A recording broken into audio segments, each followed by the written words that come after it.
Shalom, Bapak Ibu Saudara, kita meneruskan studi kita kristalisasi masih di kitab satu Tawarik ya, dan kita akan ambil tema mengenai kemenangan Daud.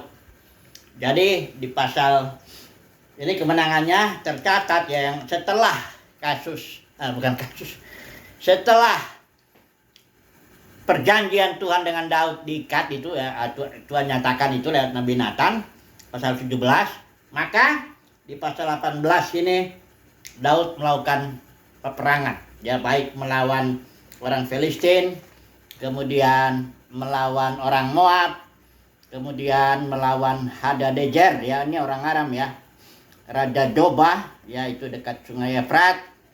Kemudian di sini juga ada kesimpulan, katakanlah seperti itu, pasal 17 ayat 14. Demikianlah Daud telah memerintah atas seluruh Israel dan menegakkan keadilan dan kebenaran bagi seluruh bangsanya. Jadi kesimpulan ini sungguh mantap lah istilahnya ya. Demikianlah Daud memerintah atas seluruh Israel dan menegakkan keadilan dan kebenaran bagi seluruh bangsanya. Ya. Di sini ada lagi satu kemenangan pasal berikut, pasal 19. Di sini ada kita nggak cerita ini tentang Nahas, ini ada Bani Amon ya. Pendeknya berperanglah akhirnya Daud dengan Bani Amon. Tapi dia menyuruh Yoab ya yang berperang. Dan di pasal 20 ini ya kasus yang sebenarnya di sini ada kasus Batseba. Kasus Batseba itu jadi saya bacakan dulu ya. Pasal 20. Pada pergantian tahun, ini Tawarik ya. Pada pergantian tahun, pada waktu raja-raja biasanya maju berperang, dikatakan di sini maka Yoab membawa keluar bala tentaranya. Sebenarnya ini disuruh Daud ya. Daud sendiri tinggal di Yerusalem. Dikatakan di sini Yoab dengan bawa tentaranya ia memusnahkan negeri Bani Amon.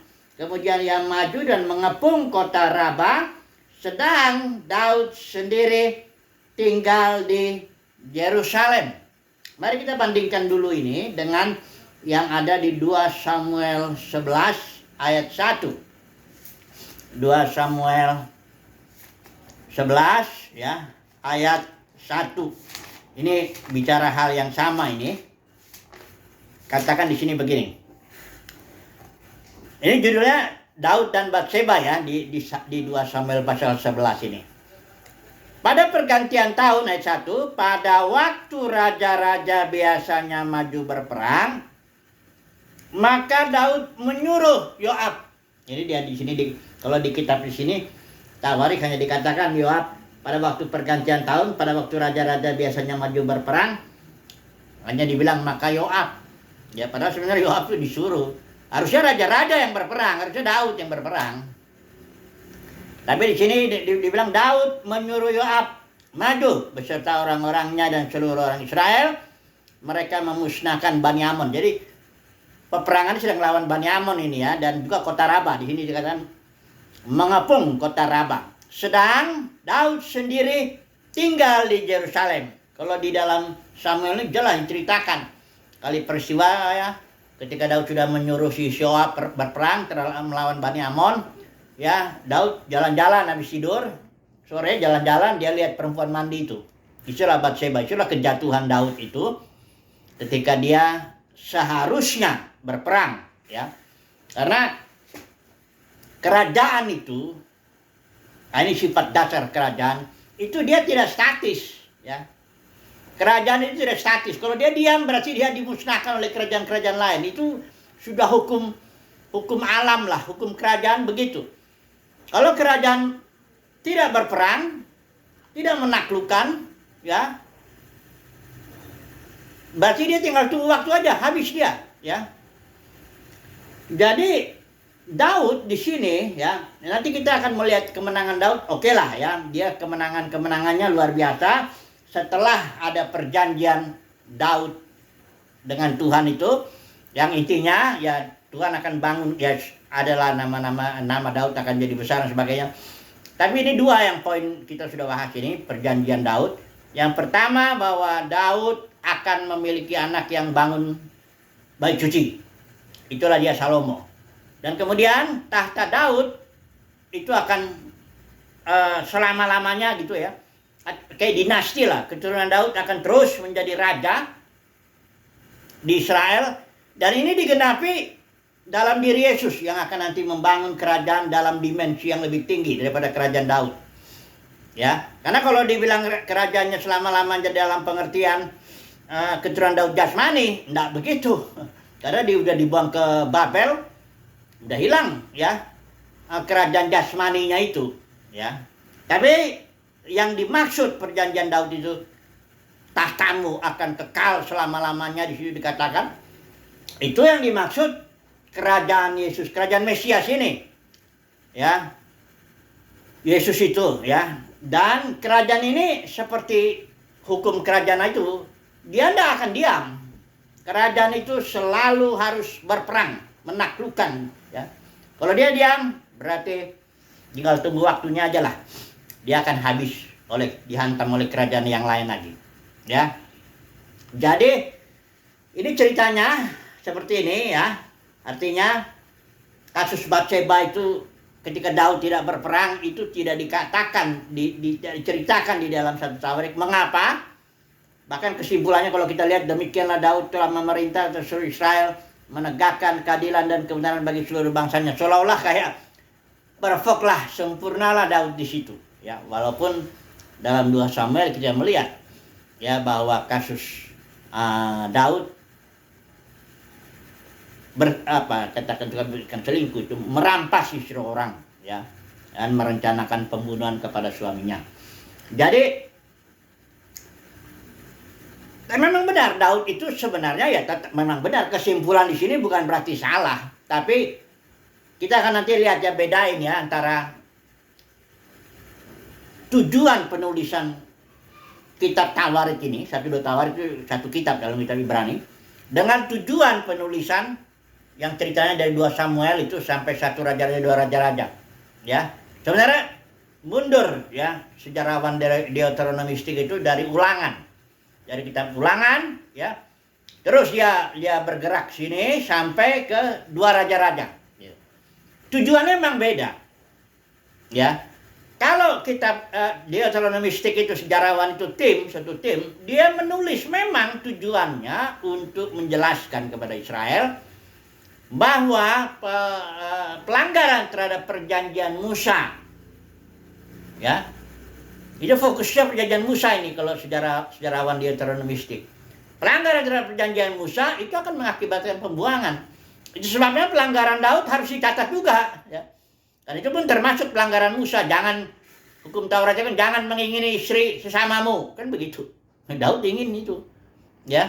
Itu pelanggaran, ya. Jadi harus dijelaskan, ditulis, bahkan detail sekali sampai akibatnya yang 4 itu, anak yang dilahirkan oleh Batseba itu mati, pedang nggak menyingkir dari keturunan Daud, terus engkau ambil istri Uria itu diam-diam, aku akan lakukan itu, yang ambil istri-istrimu di depan banyak orang. Itu gundik-gundik yang ditujui oleh Absalom itu atas nasihat Ahitofel. Kemudian yang keempat, ada lagi satu lagi, pedang tidak akan menyingkir ya, pedang malapetaka akan kudatangkan dari keluarga. Itulah kasus Amnon dengan Tamar ya. Jadi detail sekali cerita ini karena memang fokus daripada sejarawan Deuteronomistik ini membuat ini adalah bahwa pelanggaran Daud terhadap perjanjian Musa itu, hukum Taurat itu, jangan mengingini istri sesamamu itu harus dijelasin. Pelanggarannya itulah akibatnya. Ya, kalau orang Israel juga menyembah berhala, karena Musa kemudian jangan ada ilah lain. Ini Israel menyembah, itu akibatnya pembuangan ke Babel. Nah, tapi kalau Tawarik ini 1-2 Tawarik itu ditulis bukan dari sudut pandang seperti sejarawan Deuteronomistik. Kitab Tawarik ini banyak orang percaya, para ahli itu yang menulis Ezra ya, ketika dia pulang dari Babel itu ya, rombongan Ezra, dia menulis ini dengan maksud bahwa Israel, bahwa ibadah ya, bahwa Israel dikuatkan, bahwa orang buangan itu khususnya ibadah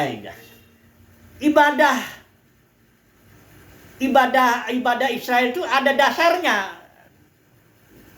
ya, yaitu perjanjian Daud itu, bahwa Tuhan memberikan perjanjiannya. Israel itu walaupun sudah melanggar perjanjian Musa, ini ada lagi perjanjian yang Daud ini yang ya kalian harus beribadah berdasar, ya bukan berarti perjanjian Musa jadi diabaikan, bukan itu, tapi maksudnya supaya meneguhkan orang-orang buangan ini juga bahwa oh ya, masih ada perjanjian kita untuk beribadah, ya, dengan peraturan-peraturan Daud itu, ada pemusiknya, ada apa semuanya begitu. Walaupun ketika Zerubabel bangun itu ya nggak sesempurna lagi ibadahnya seperti yang diajarkan Daud kepada Salomo, ya, tapi artinya adalah dasar orang Israel itu untuk kembali mengikut Tuhan, kira-kira begitu, ya. Kalau nggak ada perjanjian Daud, lemas juga ini orang Israel ini. Kita sudah dibuang karena melanggar perjanjian Musa, apakah memang ada pengharapan lagi atau enggak ini? Kira-kira begitu, ya. Tapi Ezra menulis itu bahwa mungkin Ezra itu bahwa ada satu perjanjian ibadah, ya, khususnya ibadah ini, yaitu perjanjian Daud. Nah, kita beribadahlah teruslah, ya, tetaplah kita ada harapan untuk terus mengikut Yahweh. Itu sebabnya dalam Tawarik nggak perlu ditulis kejatuhan Daud melanggar perjanjian Musa, nggak perlu, ya, nggak perlu, karena bukan menutupi kebusukan, karena Alkitab itu jujur dia mengungkapkan kelemahan-kelemahan hamba-hamba Tuhan di sini seluruhnya, baik perjanjian lama perjanjian baru itu, ya. Jadi kita harus lihat, ya, bahwa perbedaan sudut pandang itulah yang menyebabkan kenapa kasus Daud dengan Batseba tidak ditulis, tapi hanya kemenangan-kemenangannya aja, ya. Jadi kita lihat, ya, bahwa Tawarik bertujuan menguatkan para orang buangan ini bahwa ada perjanjian, ada ibadah, ya, masih kita bisa harus beribadah kepada Yahweh, ya, tidak perlu ditulis kejatuhan Daud di situ, ya. Oke, sekarang kita masuk dulu kepada kingdom, kerajaan ini yang dikatakan harus berperang. Ini karena di sini kasusnya kemenangan Daud ini karena selama dia berperang itu baru bisa dibilang menang, ya, memang begitu kan.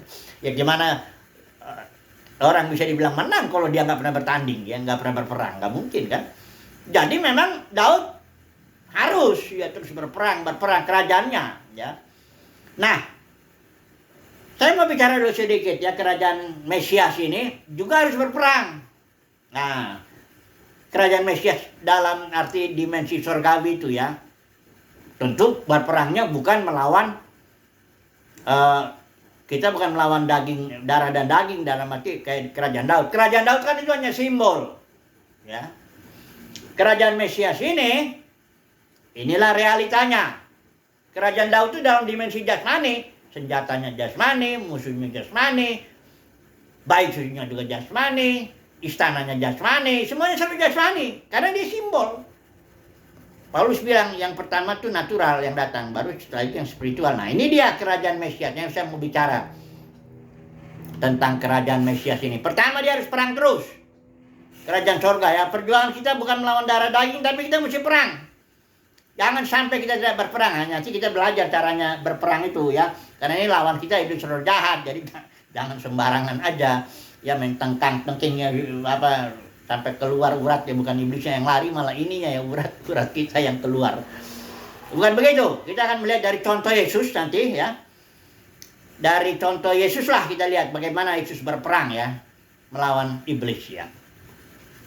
Kalau kita lihat dulu Yesaya 9 ayat 6 dan 7 ini yang menegaskan bahwa kerajaan Mesias itu perluasannya tidak berkesudahan. Harus terus berperang dan menaklukkan, ya. Ini juga sesuai dengan rencana Tuhan membuat manusia. Baiklah kita menjadikan manusia serupa segambar dengan kita supaya mereka berkuasa atas segala sesuatu, ya. Istilah Yunani berkuasa kabas, menginjak. Injak itu berarti karena ada musuh, ya.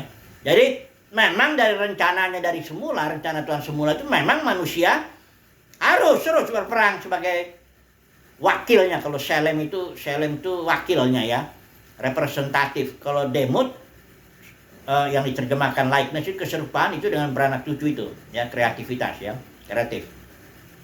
Harus berperang lah intinya ya, melawan iblis roh jahat. Nah, dalam Yesaya 9 ayat 7 juga, ini kan terkait dengan tahta Daud soalnya ini ya. Dikatakan di sini, perhatikan ya, ayat 7 saya baca ya. Ini semua para ahli percaya kelahiran Raja Damai judulnya ini adalah nubuat tentang Yesus, ya, tentang Mesias. Salah satu nubuat tentang kerajaan Mesiasnya ayat 7. Dalam hal perluasan pemerintahannya, pemerintahan Mesias itu, dan dalam hal damai sejahtera tidaklah berkesudahan.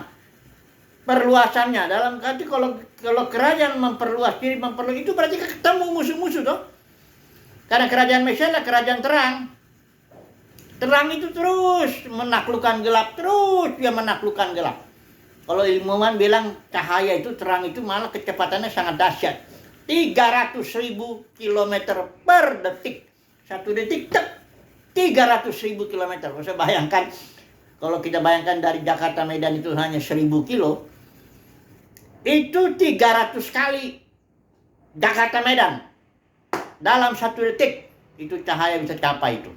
Ya, terus dia menaklukkan kegelapan, kerajaan gelap.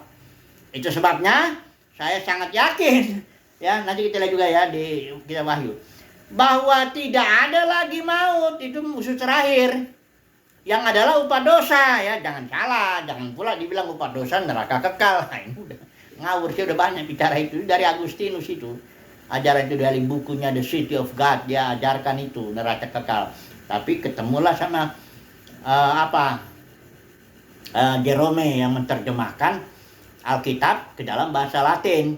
Alkitab resmi orang Katolik itu tahun 380 Masehi, itu yang menerjemahin si Jerome.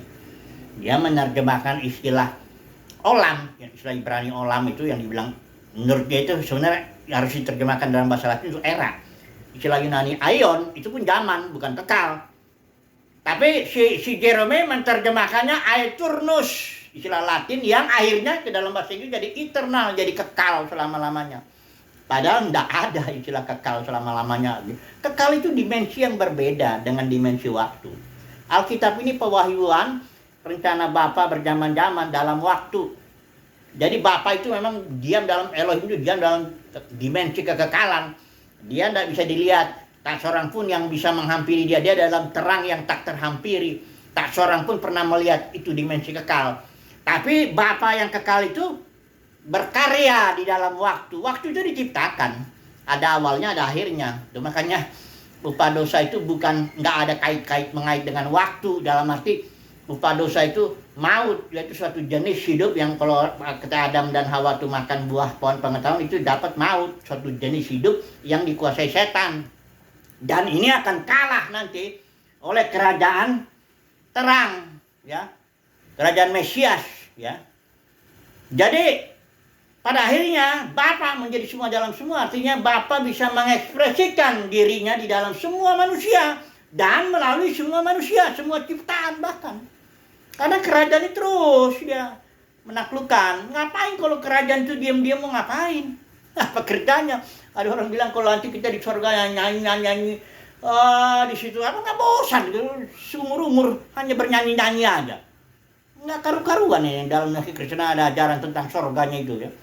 Kerajaan di surga itu nggak gitu, bukan hanya nyanyi. Ingat loh tujuan kita manusia itu, Selem dan Demut, menjadi wakil Tuhan, ya, representatif, beranak cucu, memperluas terus, berperang, itu tujuannya utama kalau sesuai dengan tujuan manusia itu.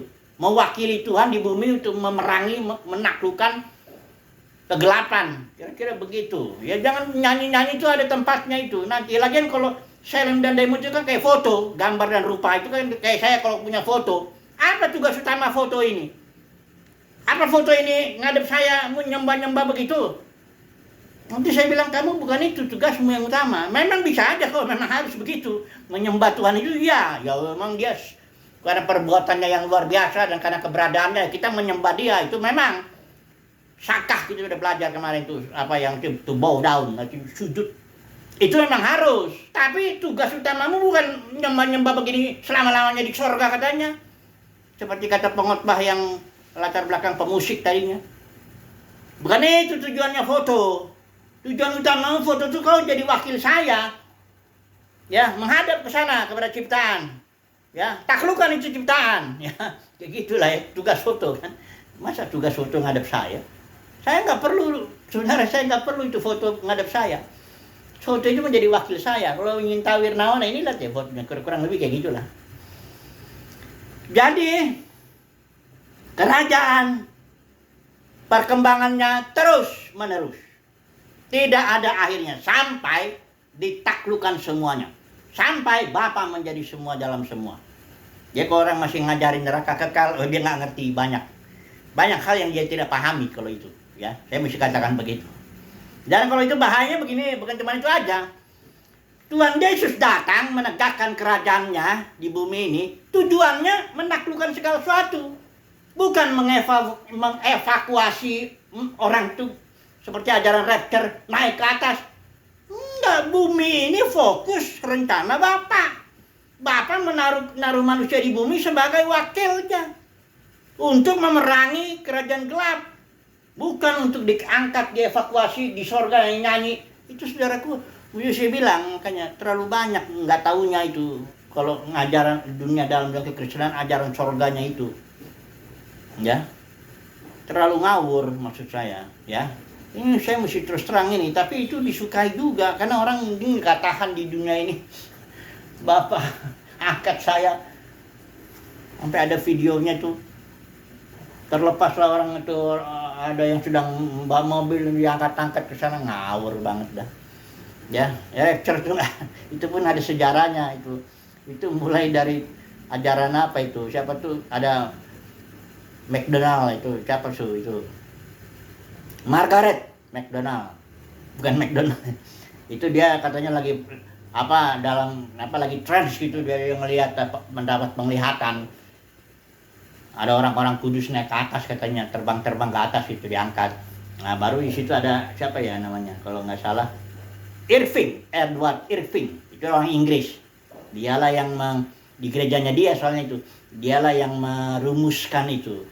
Bahwa penglihatan itu ada di Alkitab katanya. Udah gitu J.N. Derby lagi. Tahun 1825 itu dia. Memang orang ini sebenarnya hebat nih J.N. Derby. Itulah yang mempopulerkan ajaran rapture itu. Ngawur semuanya. Ya. Yang benar adalah kerajaan sorga ditegakkan di bumi. Itu doa Tuhan, datanglah kerajaanmu, itu doanya. Oh, ingat deh, kalau waktu muridnya nanya, gimana Tuhan berdoa? Katakan, dikuduskan namamu. Nama itu simbol daripada perbuatan Tuhan, karya Tuhan, reputasi Tuhan, kemuliaan Tuhan. Itu dulu, kuduskan itu. Supaya jangan dia digunakan secara umum, kira-kira begitu. Baru datang kerajaanmu di bumi. Jadi kehendakmu di bumi seperti di surga. Itu fokus rencana Bapa. Banyak orang Kristen enggak itu kok fokusnya. Lari-lari ke surga lah, diangkatlah, berkat-berkat jasmani lah, macam-macam ya. Ibadahnya pun jadi serba jasmani, lahiriah. Itulah yang terjadi dalam dunia kekristenan. Oke ya, jadi mari kita masuk dulu caranya melawan iblis ini, aplikasi itu sebentar dulu ya. Kita melihat, oh ini kerajaan dunia itu ini sebenarnya ada saya tidak tahu arahnya ini kepada kitab Wahyu ini, kita minta bantuan ini, atau kepada kitab Matius ini. Cara melawan ini aja lah dulu Matius ya. Bagaimana melawan, bagaimana, inilah contohnya. Kan Mesias sendiri kan sebelum dia melayani, ini dulu prinsipnya perlawanan. Karena dalam pelayanan Yesus itu sebenarnya ya, itu sebenarnya Yesus lebih banyak ketemu setan daripada ketemu manusia. Coba bayangkan, ada orang kerasukan, legion katanya. Itu legion itu satu pasukan Romawi yang jumlahnya kira-kira 3.000 atau bisa 6.000. Yesus berhadapan dengan satu orang, tapi di belakangnya itu ada setan yang 3.000 sampai 6.000. Baru satu itu. Jadi sejak Yesus penyembuhan, ngusir setan, berapa banyak lah itu. Setan-setan yang dihadapi Yesus. Tapi ada prinsipnya waktu sebelum Yesus masuk ke dalam pelayanan. Ini dia prinsipnya, ya. Bagaimana? Jadi melayani itu sebenarnya ya melakukan kehendak Tuhan. Itu jelas. Pelayanan itu adalah melakukan kehendak Tuhan. Tapi kadang-kadang pelayanan jadi ya, cari untung, ya cari duit, ya cari jabatan. Itu udah rusak, itu udah kena lah tuh sama setan, itu udah jatuh itu. Belum melayani pun sudah. Ini dia syaratnya. Supaya kita bisa terjun ke dalam pelayanan, dan pelayanan kita adalah mengusir setan. Maksudnya mengusir setan bukan setan sedang kita usir begitu, bukan begitu ya. Artinya apapun yang kita kerjakan itu adalah dalam rangka mengusir setan, dalam rangka menjatuhkan setan, dalam rangka menghancurkan kerajaan gelap gitu loh. Bisa jadi pekerjaannya sebagai ibu rumah tangga, bapak rumah tangga, tapi sedang dia dengan perlakuannya itu, dengan dia melakukan kehendak Bapa, dia sebenarnya menghantam setan. Jadi saudaraku, definisi mengusir setan itu jangan, hei setan roh ngantuk, misalnya ada orang kebaktian roh ngantuk, usir. Roh ini usir, bukan begitu aja pengertiannya, dan barangkali bukan begitu malah. Makanya ada di Matius 7 itu orang-orang teriak, oh bukankah kami mengusir setan demi namamu? Tuhan bilang, aku gak kenal kamu. Barangkali emang gaya hidupnya malah dalam pelayanan cari untung, dalam pelayanan ngajar yang palsu lah, perpuluhan lah, buat sulu lah, duit melulu. Dalam pelayanan cari jabatan, dalam pelayanan cari muka. Ya, kalau Paulus itu tegas, kalau aku berusaha menyenangkan manusia, aku bukan hamba Kristus, itu jelas. Jadi ini, ya, di dalam percobaan padang gurun lah, kita ambillah kesimpulannya dulu dari bagaimana Yesus menghadapi setan, menjatuhkan setan itu. Ya. Tapi ingat ya, setelah Yesus setannya pergi, sudah lihat di Lukas, dia mencari kesempatan. Bukan berarti setan gak nyerang Yesus lagi. Dia menyerang lagi, tapi disinilah prinsipnya kita lihat bagaimana Yesus, bagaimana menaklukkan setan. Ini ada 3 percobaan ini ya. Pembukanya, jika engkau, ini saya pakai ini ya, putra Elohim ya, ini anak Allah ya, Elohim. Supaya diperintahkan batu-batu menjadi roti. Ini kebutuhan Yesus, karena sudah 40 hari dia puasa ya. Kemungkinan dia minum, karena hanya dikatakan dia lapar, nggak dibilang haus. Ya entah apapun juga, pendeknya Yesus lapar, butuh roti. Dan iblis menyebut dulu, engkau kan son of God, engkau kan putra Elohim. Perintahin aja sesuai kebutuhanmu. Secara logis masuk akal sekali kalau Yesus ikutin kemauan setan. Wajar dong, orang sedang lapar, 40 hari nggak makan, dan saya juga adalah son of God, ya saya perintahin aja. Bisa nggak itu terjadi kalau Yesus perintahin? Ya bisa. Tapi Yesus ini memposisikan diri sebagai seorang yang manusia, katanya, ini manusia. Kan iblis bilang, son of God. Enggak, Yesus bilang, aku datang nih sebagai manusia, hidup bukan dari roti saja, tapi dari setiap firman. Artinya ketaatan kepada firman itulah caranya melawan setan. Taat kepada firman sebagai manusia. Iblis nggak kalah, nggak ini. Coba lagi yang kedua. Jika engkau son of putra Elohim, jatuhkan dirimu ke bawah. Kan ada tertulis, ia akan memerintahkan malaikat-malaikatnya menatang kau. Ini mungkin motivasinya supaya engkau terkenal lah. Kau jatuhkan begitu, tindakan yang apa mungkin dilihat orang, ditatang itu ada malaikat menjagai, suatu perbuatan spektakuler membuat engkau terkenal, kira-kira begitulah. Intinya apapun juga sebenarnya setan mendorong Yesus berbuat sesuatu yang bukan perintah daripada Bapa di sorga. Jawabnya Yesus, ada tertulis, jangan mencobai Tuhan Elohimmu. Ya. Yang ketiga juga begitu. Sembah, ya. Nanti aku akan berikan ini semuanya kepadamu. Nah, ini kemuliaan manusia, kemuliaan duniawi ya. Yesus bilang ada tertulis, kau harus menyembah Tuhan. Jadi intinya orang yang melawan setan itu bukannya teriak-teriak tengkang-tengking sana sini, bukan itu dulu. Tapi mentaati, menuruti yang Tuhan mau. Kalau orang masuk dalam pelayanan, ini saya definisikan ulang sebelum saya ambil kesimpulannya. Pelayanan mengusir setan itu menurut definisinya ini yang Yesus Matius ini. Bukan kayak teriak-teriak ngusir-ngusir setan keluar gitu apa semua, atau karunia mengusir setan begini, bukan itu dulu. pengertiannya mengusir setan itu mentaati apa yang Tuhan mau dalam hidup kita. Barangkali sebagai ibu rumah tangga, barangkali sebagai bapak rumah tangga, sebagai pebisnis, hidup dipimpin roh. Tuhan mau apa? Tuhan bilang jangan ke kiri, kita belajar ke kanan. Kalau Tuhan bilang jangan ke kiri, pendeknya kita mengerjakan apa yang Tuhan mau. Itulah dia mengusir setan. Ya, bukan teriak-teriak yang kayak di Matius 7 itu, 27, akhirnya ditolak dia di hari penghakiman tuh. Ya. Mengusir setan itu artinya mentaati firman Tuhan. Ini dia pengertiannya, ya. Tapi kalau dalam kekristenan senangnya emang yang spektakuler begitu.